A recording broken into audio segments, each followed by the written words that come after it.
Hi viewers, welcome to yours media. నేను మీ Mahesh. Annamacharya university, Annamacharya యూనివర్సిటీకి AP EAMCET eligibility ఉంది. So ఇక్కడ ఉండే బ్రాంచెస్ ఏంటి అండ్ ఇంటేక్ ఎంత మరియు కాలేజ్ ఫీ ఎంత అనేది డిస్కస్ చేద్దాం. Annamacharya university AITS PU. So college EAMCET కూడా ఎప్పుడు కూడా 4 digits ఉంటాయి.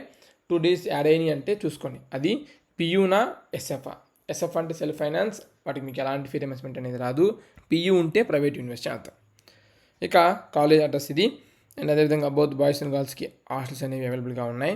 ఇక్కడ మనకి మెయిన్ టాపిక్ ఏమేమి బ్రాంచెస్. సో మీకు ఇక్కడ చూసినట్లయితే artificial intelligence and data science, మరియు artificial intelligence and machine learning, computer science and engineering with artificial intelligence, CSC with IoT and cyber security with blockchain technology, civil engineering, computer science and engineering with data science, computer science and engineering, CSC with artificial intelligence and machine learning. Artificial intelligence and machine learning వేరు, CSC with artificial intelligence and machine learning వేరు. Confuse అవ్వద్దు. చాలామంది CSC AIML పెట్టుకోబోయి ఒట్టి AIML పెట్టుకుంటున్నారు. Confuse అవ్వద్దు. Electronics and communication engineering, electrical and electronics engineering, mechanical engineering, ఈ 11 branches అనేవి అవైలబుల్గా ఉన్నాయి. కాలేజ్ ఫీ అదేనండి, university fee 60,000 per year. Semester wise కాదు, పర్ ఇయర్ ఫీ 60,000.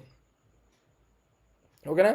ఏదో చెత్త కాలేజీలో జాయిన్ అయ్యే బదులు ఇలాంటి యూనివర్సిటీస్లో జాయిన్ అయితే బెటర్ ఆపర్చునిటీ అనమాట. సో ట్రై చేయండి. ఇఫ్ ఇన్ కేస్ మీరు కౌన్సిలింగ్ పరంగా వెళ్ళే టైంలో మీరు ఈ యొక్క వెబ్ ఆప్షన్ చేంజ్ చేసుకునేటప్పుడు కానీ చూస్ చేసుకున్నప్పుడు కానీ ఆలోచించి పెట్టుకోండి. Thanks for watching.